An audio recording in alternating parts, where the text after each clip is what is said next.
Heck no.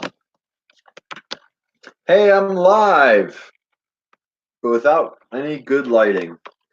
No, it's not great lighting. However, it's also not terrible quality sound. So you get what you look at. Not that I know what that means. Let me make something real quick so I can stand you on something. It looked better before, I swear to God. But yes, we have some beer reviews for you guys coming today. Finally, we get our session of IPAs reintroduced. Went down to Lizardville, absolutely phenomenal. Yes, I was there last week, but I didn't know what I was going to get, so I kind of walked in and just came out real quick. It wasn't as lofty of a ceremony or ritualistic experience as I'm used to, perhaps. And as it may seem as though not much has changed from previous October. Um, Almost, not including this week, not including Thursday, but we have done our due diligence of sticking to our rules, right? So we able to come out on top. I don't even know if I want to show you guys. I got about eight beers in total. A little more than what I expected, and this is the expectation based off of what I hope to do as far as weaning down perhaps and not drinking so much. But according to my rules that I totally forgot uh, specifically what they were, I'm just going off the cuff. But essentially, under $35 for the week. There may be a rule or two. I know one of them is like only 1 an hour, something like that, one every 2 hours or something like that. I know I can't or shouldn't drink all of these tonight. That would be a bad idea. I have a couple for tomorrow evening, what I was hoping for, just a nice mellow evening. I'm going to end with an Evil Twin, one of my favorite companies founded, like I know where they're founded. But I found them when I went to Lizardville a couple years ago, and they just came out with it maybe last year. And I got actually about two of them, one for a Sunday evening. So yes, it'll be an Imperial Stout, a very interesting, extremely interesting story coming up for you guys tomorrow evening. I'll sell it now. Their first, I don't know how much to give. This is where I'm not really good at marketing. But their first time, Evil Twins' first time, I don't even know if it's the first time, but they combined something with Jackie O's. So Jackie O is another brewing company, phenomenal beer, I will say. A little more expensive than our Evil Twin. However, as far as flavor goes, they are pretty well satisfied. They are very, very solid beer companies. So apparently they came together, combined a beer based off of some edible desserts found in the locations near Central America. And I don't know how much to give away, because if I give away too much now, I won't have anything to say tomorrow night. But essentially, they have a whole fermentation process where 1 out of every 5 of the beers that they brewed is a special flavored beer. So it has an addition of chili flavor. Why? The story comes out tomorrow. Best I got for you guys. I know it didn't sound great, but essentially it's a good story. At my own discretion to change and cut through it all I want to just to make it sound better. But I got it straight from the lady who got it straight from the maker. So apparently, straight from the maker of Jackie O's. Brad from Jackie O's handed this information up to the lady that I talked to at the shop that I get it from. So that'll be in tomorrow night. Today, we're going to start with an old traditional odd side ale, one of my personal favorites. Extremely cheap, guys. This is literally the bread and the butter of what I think proper American beer tastes like. Out of I can't remember because I don't even know if they put it on their can.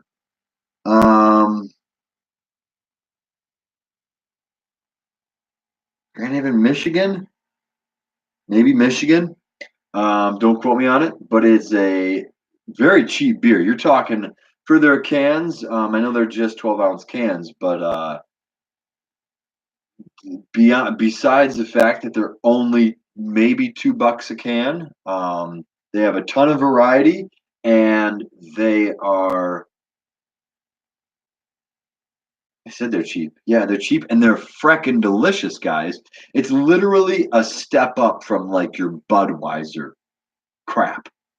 All right, it's that simple. Like this is stuff that is right there, and it makes up for it with ABV, right? So what you don't drink volume wise with your 32 case of Natty Lights, you make up for it with quality, taste, and satisfaction in a wonderfully very unique blend that really gives it a nice. I always called it a pregame.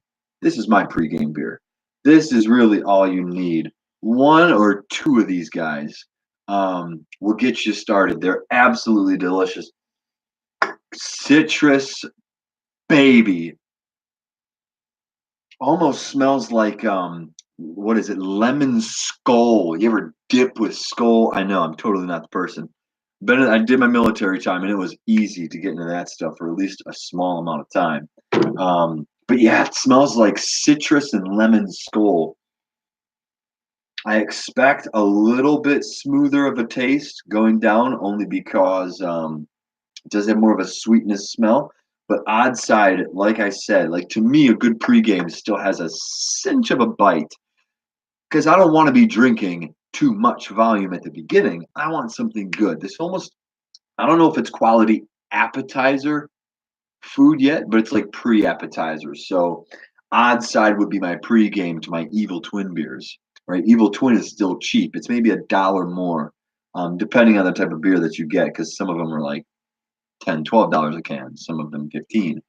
Um, but they have like those $2, $3, $4 cans of beers, and they just are phenomenal. Evil Twin is just you guys will see. So anyway, I didn't even tell you guys the names. So Hoppin' Mad is a rye double NEIPA. I am questioning this. I mean, it's IPA for sure. I don't know what the NE stands for. I love that these are my first few videos, at least live on YouTube, because I certainly don't know jack about all the different types of beers that there are, and I'm just still learning on all this stuff. So I just like to taste it. I love to taste it, and I don't want to think of myself as an alcoholic, so I talk to a piece of plastic about it. Nothing crazy there, right? Citrus, lemon, orange peel. There's a little bit of like, not like a, maybe like a tangerine, but I don't want to say pomegranate. What's the other one? Grapefruit. So like a cinch of grapefruit.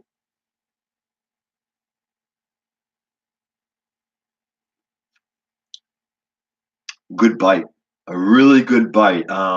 You won't drink this quick. I would say it's almost appetizer friendly. There's not full the hop to me is a little bit more overpowering than the actual flavor is, but it's a great mixture. So to me, it's really good for one beer right before you do anything. This is solid. It still goes down smooth, but it has like a smooth bite. You know, it's a really weird combination, but it's there. I didn't even cool this down.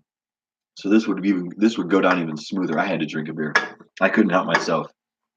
But yeah, so good. I am so glad. So much better.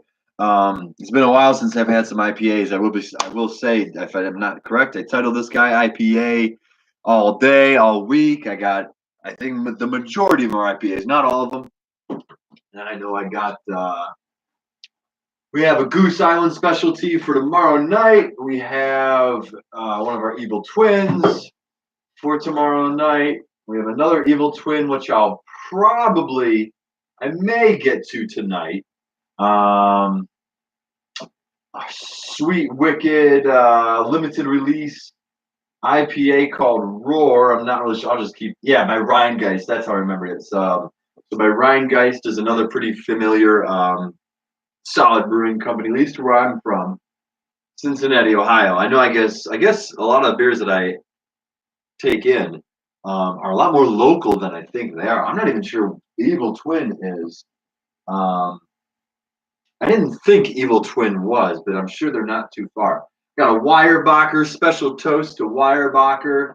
Really interesting can. I'll probably have at it tonight. It sounds like it tastes great. And then another special one. So it's called High. No pun intended. But there's a couple fruit guys in here.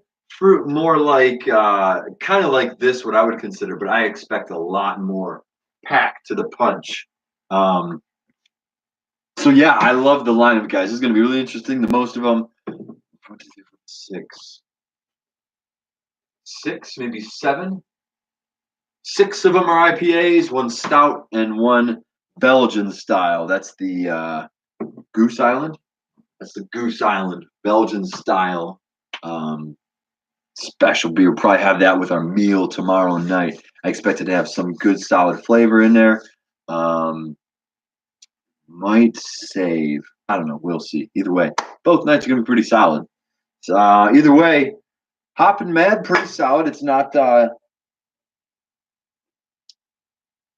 chock full of amazingness, but I will say it is certainly what I would consider a good quality standard American beer. Um, like if I was a company that never mind.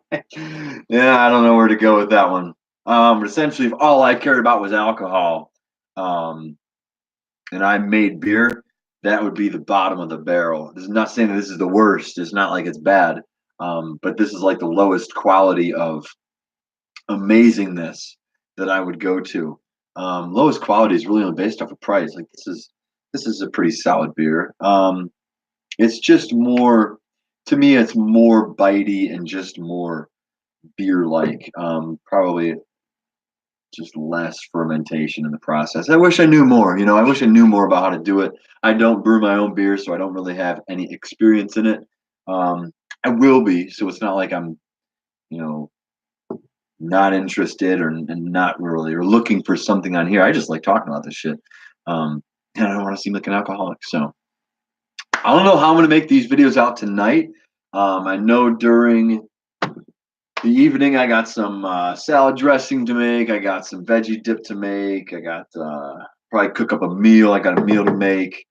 So I'll be in the kitchen a little bit, probably have maybe one or two more beers on here. I don't know if I'll be able to get all six. I will likely try to, only because that's a part of my goal setting is just to actually get those. I don't want to just drink to drink.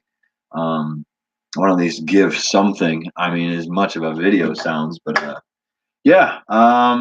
Besides that, this one's pretty solid. I already got to go take a dump. It's good. I like that pregame taste. It's a perfect first beer. It's not going to overpower my plate, my palate with too much flavor because there's really not a whole lot of flavor, but it is very distinct. Like it's very citrus, citra and lemon. Yeah, I mean it's still there. It's not no bud. It's not no bush shit. It certainly has flavor, and at $2 a can, you cannot beat it. You really can't. So yeah, that's there. I am going to take this break. If every video is 15 minutes, then we've got a problem. But anyway, these should most certainly get faster. I do like making these, and I do enjoy talking about this stuff. This will eventually lead to my home building and mobile home dwelling. That'll be an interesting series of videos. But hey, we got to prep for it. We got to practice it, and this is where we're going to do it. So thank you for joining. See you soon. Drink responsibly and drink expressively.